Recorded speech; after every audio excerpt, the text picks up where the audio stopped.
Assalamualaikum warahmatullahi wabarakatuh. Bagaimana kabarnya kalian? Semoga selalu sehat. Tetap patuhi protokol kesehatan ya. Kita kali ini akan belajar tentang sistem pencernaan makanan. Pada sistem pencernaan makanan ini, kita akan belajar tentang organ dan proses pencernaan makanan. Berikut penjelasan tentang organ dan proses pencernaan yang terjadi di dalamnya. Assalamualaikum warahmatullahi wabarakatuh. Organ pencernaan makanan meliputi saluran pencernaan makanan, yaitu merupakan organ yang dilewati oleh makanan. Saluran pencernaan makanan ini berupa mulut, kerongkongan, lambung, usus 12 jari, usus halus, usus besar, rektum, dan anus. Adapun kelenjar pencernaan yaitu berupa hati dan pankreas, yang nanti pankreas ini berfungsi untuk menghasilkan enzim-enzim pencernaan. Proses pencernaan makanan yang pertama kali akan terjadi di mulut. Di dalam mulut ini, makanan akan dikunyah secara mekanik, jadi terjadi pencernaan secara mekanik oleh gigi, terjadi pencernaan kimiawi oleh enzim amilase yang terdapat di dalam mulut yang dihasilkan oleh kelenjar ludah. Kelenjar ludah ada 3, di bawah lidah sublingualis, di bawah rahang bawah submandibularis, dan kelenjar parotis yang terdapat di bawah telinga. Setelah dikunyah, makanan yang menjadi bolus akan ditelan melalui faring, akhirnya masuk ke dalam kerongkongan atau esofagus. Di dalam esofagus, bolus makanan akan didorong melalui gerakan peristaltik kerongkongan hingga masuk ke dalam lambung. Di dalam lambung, makanan terjadi proses pengadukan, di mana makanan nanti akan dicerna oleh enzim-enzim yang dihasilkan oleh lambung. Enzim-enzim yang dihasilkan oleh lambung antara lain berupa pepsin, di mana pepsin ini bentuk tidak aktifnya adalah pepsinogen.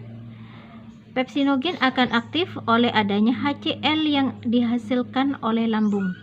HCl ini atau asam lambung juga berfungsi untuk membunuh bakteri atau kuman penyakit yang ikut bersama makanan. Proses pencernaan makanan terjadi di dalam lambung. Adapun enzim-enzim yang terdapat di dalam lambung adalah pepsin, renin, yang berfungsi untuk mengubah susu menjadi kasein. Pepsin mengubah protein menjadi pepton. Setelah itu, makanan akan masuk ke dalam usus halus. Nah, usus halus ini ada 3 bagian berupa usus 12 jari, usus yeyunum, dan usus ileum atau usus penyerapan. Usus 12 jari, pada usus 12 jari terdapat muara dari saluran dari empedu. Jadi empedu akan menghasilkan getah empedu yang ditampung di kantung empedu yang dihasilkan oleh hati. Ini dibawa ke usus 12 jari. Tujuannya adalah untuk mengemulsi lemak, sehingga lemak menjadi lebih mudah dihidrolisis atau dicerna.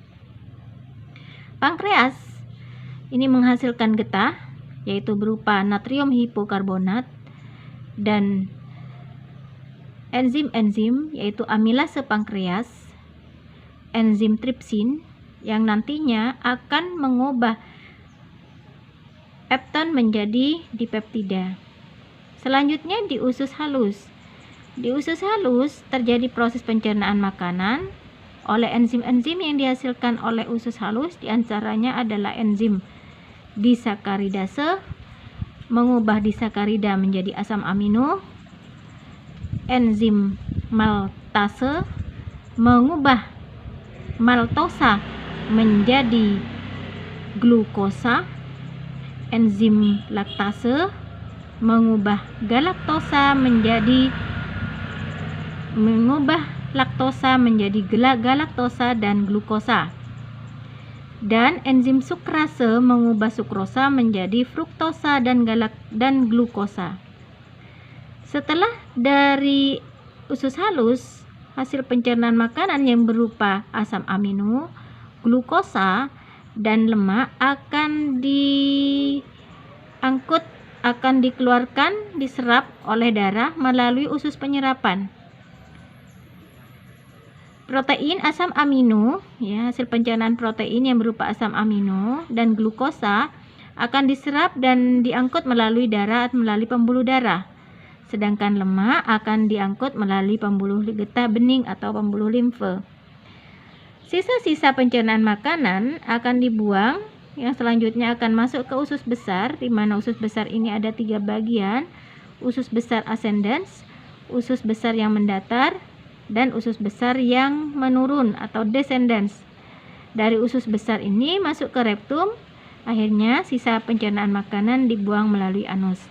Demikian penjelasan tentang proses pencernaan makanan.